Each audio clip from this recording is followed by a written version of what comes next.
الحمد للہ رب العالمین الصلاة والسلام علی سید المرسلین اما بعد فاعوذ باللہ من الشیطان الرجیم بسم اللہ الرحمن الرحیم السلام علیکم ورحمۃ اللہ وبرکاتہ۔ واجب الاحترام دوستوں، بزرگوں، بھائیوں، بہنوں، جیسا کہ یہ بابرکت ایام چل رہے ہیں، یہ بابرکت مہینہ چل رہا ہے، اور یہ جو 10 دن ہم گزار رہے ہیں، اس میں کیا ہوا اور ان 10 دنوں کو ہم نے کیسے گزارنا ہے، اور ان 10 دنوں میں ہم اللہ تبارک، یہ وہ بابرکت دن ہے کہ ان دنوں میں اللہ تبارک و تعالیٰ اپنے بندوں کی عبادت کرنا بہت زیادہ پسند فرماتا ہے، تو ہمیں چاہیے کہ ہم ان 10 دنوں میں عبادت بھی زیادہ کریں۔ اب اس مہینے میں جو ہم قربانی کرتے ہیں، یہ کس کا طریقہ ہے اور اس پر ہم عمل جو کرتے ہیں یہ کیوں کرتے ہیں، آئیے اس کے بارے میں ہم جانتے ہیں۔ لیکن یہ یاد رکھیے کہ یہ جو ہم یہاں سنیں گے، یہ باتیں، یہ جو واقعات ہیں، یہ حقیقت ہے، یہ کوئی کہانیاں قصے نہیں ہیں، بلکہ یہ حقیقت ہے، اور یہ قرآن پاک میں بھی موجود ہے۔ اب یہ واقعہ ہمیں اپنے بچوں کو بھی سنانا چاہیے، تاکہ ان کے دلوں میں بھی انبیاء علیہ السلام کی محبت پیدا ہو اور قربانی کا جذبہ پیدا ہو۔ واجب الاحترام دوستوں، بزرگوں، بھائیوں، بہنوں، حضرت ابراہیم علیہ السلام اللہ تبارک و تعالیٰ کے بہت ہی پیارے نبی گزرے ہیں، اور ان کو اللہ تبارک و تعالیٰ نے اپنا خلیل کہا ہے۔ خلیل کا مطلب ہے دوست، یعنی کہ یہ اللہ کے دوست کہلائے۔ حضرت ابراہیم علیہ السلام کو اللہ تبارک و تعالیٰ نے بیٹا، اولاد جیسی نعمت نہیں دی، لیکن آپ دعائیں کرتے رہے، آخر کار بڑھاپے میں جا کر اللہ تبارک و تعالیٰ نے آپ کو ایک فرزند عطا فرمایا، جس کا نام اسماعیل علیہ السلام رکھا گیا، اور حضرت اسماعیل علیہ السلام بھی اللہ کے نبی گزرے ہیں۔ بہرحال حضرت ابراہیم علیہ السلام کو جب حضرت اسماعیل علیہ السلام کی عمر 13 سال بلوغت کی عمر ہوتی ہے، تو آپ کو، یعنی کہ حضرت ابراہیم علیہ السلام کو خواب آتا ہے کہ وہ اپنے فرزند کو اللہ کی راہ میں قربان کر رہے ہیں۔ تو حضرت ابراہیم علیہ السلام اماں ہاجرہ رضی اللہ عنہ کے پاس آتے ہیں اور کہتے ہیں کہ میں دوست کی دعوت پر جا رہا ہوں، اسماعیل کو تیار کرو، اس کو بھی ساتھ لے جانا ہے۔ حضرت اماں ہاجرہ رضی اللہ عنہ نے بہت ہی خوبصورت تیار کیا، اچھے کپڑے پہنائے، سرما لگایا، سر میں تیل لگایا، کنگا کیا، اور بہت ہی خوبصورت شہزادے کو مزید خوبصورت بنا کے حضرت ابراہیم علیہ السلام کے ساتھ روانہ کر دیا۔ اب حضرت ابراہیم اسماعیل علیہ السلام راستے میں جا رہے ہیں، خوبصورت گفتگو جاری ہے۔ اب راستے میں شیطان نے جب یہ منظر دیکھا کہ اللہ کی راہ میں یہ تو اپنے بیٹے کو قربان کر دیں گے، تو پھر قیامت تک یہ ایک تاریخ رقم ہو جائے گی، کسی نہ کسی طریقے سے ان کو روکا جائے۔ حضرت اسماعیل، حضرت ابراہیم علیہ السلام اب جا رہے ہیں، راستے میں شیطان آگے آ جاتا ہے، اور آ کر حضرت ابراہیم علیہ السلام سے کہتا ہے کہ ایک خواب کی بنا پر تم اپنے لخت جگر کو، اپنے اس بیٹے کو، اپنے اس شہزادے کو اللہ کی راہ میں قربان کرنے جا رہے ہو، اللہ کو راضی کرنے کے لیے اس کو قربان کرنے جا رہے ہو۔ اللہ کو راضی کرنے کے اور بھی بہت سے طریقے ہیں، تو ایسا کرو کہ کوئی اور طریقہ اختیار کر لو اور بیٹے کو قربان نہ کرو، بیٹے کو ذبح نہ کرو۔ حضرت ابراہیم علیہ السلام نے کہا کہ او شیطان ہٹ جا، آپ نے پتھر مارا، شیطان کو ہٹایا اور کہا یہ تو ایک اسماعیل ہے، اگر 1000 اسماعیل بھی ہوتے تو اللہ کی راہ میں قربان کر دیتا۔ سبحان اللہ، اللہ سے محبت کا جذبہ دیکھیں، حضرت ابراہیم علیہ السلام کی محبت دیکھیں اللہ تبارک و تعالیٰ کی ذات سے۔ اب شیطان نے دیکھا یہاں پر کام نہیں بنا، اب شیطان وہاں سے ہٹا اور حضرت اسماعیل علیہ السلام کے پاس آیا، آ کر کہنے لگا کہ تمہارے والد تمہیں کسی دوست کی دعوت پر نہیں بلکہ ذبح کرنے کے لیے لیے جا رہے ہیں۔ تو حضرت اسماعیل علیہ السلام کو اس نے بھڑکانے کی کوشش کی، اس نے حضرت اسماعیل علیہ السلام کو بہکانے کی کوشش کی۔ حضرت اسماعیل علیہ السلام کی طرف سے بھی وہی جواب آیا جو حضرت ابراہیم علیہ السلام کی طرف سے آیا۔ اب شیطان نے دیکھا یہاں پر بھی بات نہیں بنی، شیطان وہاں سے دوڑا اور آ کر حضرت اما ہاجرہ رضی اللہ تعالیٰ عنہ کی بارگاہ میں حاضر ہوا اور کہنے لگا کہ اسماعیل کہاں ہے؟ حضرت اما ہاجرہ رضی اللہ تعالیٰ عنہ نے کہا کہ وہ اپنے والد کے ساتھ دوست کی دعوت پر گیا ہے۔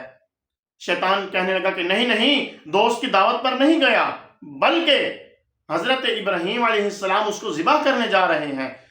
تو حضرت اما ہاجرہ رضی اللہ تعالیٰ نے کہا کہ کوئی باپ اپنے بیٹے کو بھی ذبح کر سکتا ہے؟ خیر تو ہے کوئی باپ اپنے بیٹے کو، اور وہ بھی اس بیٹے کو جو اتنے عرصے بعد بڑھاپے میں جا کے ملا۔ تو حضرت اما ہاجرہ رضی اللہ تعالی عنہا کو شیطان کہنے لگا کہ نہیں نہیں، وہ کہتا ہے، یعنی کہ حضرت ابراہیم علیہ السلام کہتے ہیں کہ یہ اللہ کا حکم ہے اور اللہ کے حکم پر میں اس کو قربان کرنے جا رہا ہوں۔ تو اما ہاجرہ رضی اللہ تعالیٰ عنہ نے کہا کہ دفع ہو جا، اور یہ تو ایک اسماعیل ہے، اگر 1000 اسماعیل بھی ہوتے تو میں اللہ کی راہ میں قربان کرنے کے لیے بھیج دیتی۔ اب شیطان کا یہاں پر بھی کام نہیں بنا، شیطان یہاں سے بھی چلا گیا۔ بہرحال حضرت ابراہیم و اسماعیل علیہ السلام اپنے سفر پر جا رہے ہیں، رواں دواں ہے، راستے میں جاتے جاتے گفتگو ہو رہی ہے۔ اب جب مینا کی کالی اندھیری وادیوں میں پہاڑوں میں پہنچے، وہاں پر پہنچ کر حضرت ابراہیم علیہ السلام نے حضرت اسماعیل علیہ السلام سے کہا کہ اے بیٹا، میں تمہیں ذبح کرنے کے لیے آیا ہوں اور یہ اللہ کا حکم ہے۔ حضرت اسماعیل علیہ السلام نے کہا کہ ابا حضور کر ڈالیے جو کرنا ہے، آپ مجھے صبر کرنے والا پائیں گے۔ تو حضرت ابراہیم علیہ السلام نے حضرت اسماعیل علیہ السلام کو باندھا رسیوں سے باندھنے کے بعد آپ کو پیشانی کے بل لٹایا۔ اب یہاں پر 2 قول نقل کیے مفسرین کرام نے کہ پیشانی کے بل اس لیے لٹایا کہ آپ گردن کی پچھلی سائیڈ سے، گلے کی پچھلی سائیڈ سے گردن سے یعنی کہ ذبح کرنے لگے۔ اور ایک جگہ پر لکھا ہے کہ حضرت اسماعیل علیہ السلام کو پیشانی کے بل لٹا کے آپ کی گردن، آپ کے چہرے کو پھیر دیا، جیسے کہ آج کل جانوروں کو لٹا کے ان کا سر جو ہے اس کو پھیرا جاتا ہے، چہرے کو پھیرا جاتا ہے اور گردن تھوڑی سی ٹیڑھی ہو جاتی ہے، جس کی وجہ سے رگیں دب جاتی ہیں اور آسانی سے ذبح ہو جاتا ہے۔ تو حضرت اسماعیل علیہ السلام کو اسی طرح سے لٹا کر ذبح کرنا ابھی چاہا۔ اب ذبح کرنے لگے تو اتنے میں حضرت اسماعیل علیہ السلام بولے ابا حضور آپ میری رسیاں کھول دیجئے۔ تو حضرت ابراہیم علیہ السلام نے کہا کہ بیٹا ابھی تو تم نے کہا کہ جو کرنا ہے کر ڈالو، تو اب کیا رسیاں کھول دو۔ تو حضرت اسماعیل علیہ السلام نے کہا کہ ابا حضور یہ نہ ہو کہ بعد میں آنے والے یہ لکھیں کہ باپ ذبح کرنا چاہتا تھا، بیٹا ہونا نہیں چاہتا تھا، اس لیے رسیوں سے باندھ کر ذبح کیا۔ آپ مجھے کھول دیجئے، انشاءاللہ آپ مجھے صبر کرنے والا پائیں گے۔ تو حضرت ابراہیم علیہ السلام نے رسیاں کھول دیں اور آنکھوں پر پٹی باندھ دی، کیونکہ یہ منظر ایسا تھا کہ جو دیکھا نہیں جا سکتا تھا کہ ایک والد اپنے بیٹے کو ذبح کر رہا ہے اور ایک بیٹا دیکھ رہا ہے کہ والد میری گردن پر چھری چلا رہا ہے۔ تو یہ منظر دیکھنے والا دیکھا نہیں جا سکتا تھا۔ تو حضرت ابراہیم علیہ السلام نے اپنی آنکھوں پر پٹی باندھی، اسماعیل علیہ السلام کی آنکھوں پر پٹی باندھی۔ اب آپ کو ذبح کرنے کے لیے زور لگا کر چھری چلائی، چھری نہ چلی، ایک بال بھی نہ کٹا۔ حضرت ابراہیم علیہ السلام نے چھری کو پتھر پر مارا، پتھر 2 ٹکڑے ہو گیا۔ پوچھا کہ کاٹتی کیوں نہیں؟ چھری نے کہا، اپنی زبان سے بولی چھری بولی کہ اے خلیل تو ایک بار کہتا ہے کہ کاٹ، اور رب جلیل 70 بار کہتا ہے کہ اسماعیل کے گلے پر ایک آنچ، ایک بال بھی اس کا نہیں کاٹنا۔ اب حضرت ابراہیم علیہ السلام نے یہ سوچا کہ میں سمجھ نہیں آ رہا کہ اللہ تبارک و تعالی میرے بیٹے کی قربانی کیوں نہیں لے رہا۔ پھر آپ نے ایک بار دوبارہ کوشش کی اور چھری چلا دی۔ اب اللہ تبارک و تعالیٰ نے حضرت جبرائیل علیہ السلام کو حکم دیا کہ اے جبرائیل، حکم آپ کی آواز پر، آپ کے کہنے پر، اللہ تبارک و تعالیٰ کے حکم پر حضرت جبرائیل علیہ السلام نے کہا جی رب جلیل۔ اللہ تبارک و تعالیٰ نے حکم دیا کہ جاؤ جنت سے ایک دمبا لو اور فوراً اسماعیل علیہ السلام کی جگہ پر رکھ دو اور اسماعیل علیہ السلام کو وہاں سے ہٹا دو۔ تو حضرت جبرائیل علیہ السلام فوراً گئے، دمبا لائے اور حضرت اسماعیل علیہ السلام کی جگہ پر رکھ دیا، اسماعیل علیہ السلام کو نکال لیا۔ حضرت ابراہیم علیہ السلام نے چھری چلائی، دوسری مرتبہ جب چھری چلائی تو چھری چل گئی اور ذبح ہو گئے، خون نکل آیا۔ حضرت ابراہیم علیہ السلام نے شکر ادا کیا کہ اب میں اپنے مقصد میں کامیاب ہوا اور اپنے رب کو راضی کر لیا۔ حضرت ابراہیم علیہ السلام نے اپنی آنکھوں سے پٹی ہٹائی، نیچے دیکھتے ہیں دمبا ہے اور سامنے دیکھتے ہیں حضرت اسماعیل علیہ السلام کھڑے مسکرا رہے ہیں۔ آپ نے بیٹے کو دیکھ کر اللہ اکبر کہا، بیٹے نے یعنی کہ حضرت اسماعیل علیہ السلام نے لا الہ الا اللہ واللہ اکبر کہا، اور حضرت جبرائیل علیہ السلام نے اللہ اکبر وللہ الحمد کہا۔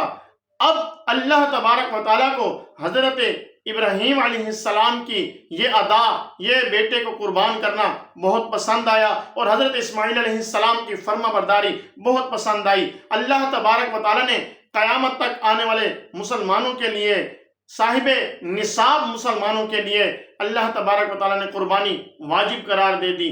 اب ہمیں بھی چاہیے کہ ہم ان دنوں میں یعنی کہ قربانی کے 3 دنوں میں اللہ کی راہ میں جانور قربان کریں، اور یہ صاحب نصاب تو کرتے ہیں، ان پر واجب ہے۔ جو صاحب نصاب نہیں ہیں یعنی کہ غریب ہیں، اس کے باوجود اللہ کی راہ میں جانور قربان کرتے ہیں، تو یہ بھی اللہ تبارک و تعالیٰ کو بہت پسند ہے اور اللہ تبارک و تعالیٰ اجر کثیر عطا فرماتا ہے۔ اور آئیے ہم بھی نیت کرتے ہیں کہ انشاءاللہ ان 3 دنوں میں، اور یہ جو دن ہیں ان میں اللہ تبارک و تعالیٰ کو اس عمل سے زیادہ یعنی کہ قربانی کے جانور کا خون بہانے سے زیادہ کوئی اور عمل پسند نہیں۔ آئیے ہم بھی نیت کرتے ہیں کہ انشاءاللہ ہم جانور قربان کریں گے، اور دعا ہے کہ رب تعالیٰ جو درس و بیان ہوا اسے یاد رکھنے، اس پر عمل کرنے اور اسے دوسروں تک پہنچانے کی توفیق عطا فرمائے۔ ہمارے چینل کو سبسکرائب کریں، بیل آئیکن کو پریس کریں اور ہماری ویڈیوز کو مکمل دیکھیں، اور دعا ہے کہ رب تعالیٰ فلسطین والے مسلمانوں کی غیب سے مدد فرمائے، کشمیر والے مسلمانوں کی غیب سے مدد فرمائے، قبلہ اول کی حفاظت فرمائے، اسرائیل اور اس کے حامیوں کو نیست و نابود فرمائے، اسلام کا بول بالا فرمائے اور دشمنان اسلام کا منہ کالا فرمائے۔ آمین۔ السلام علیکم ورحمۃ اللہ وبرکاتہ۔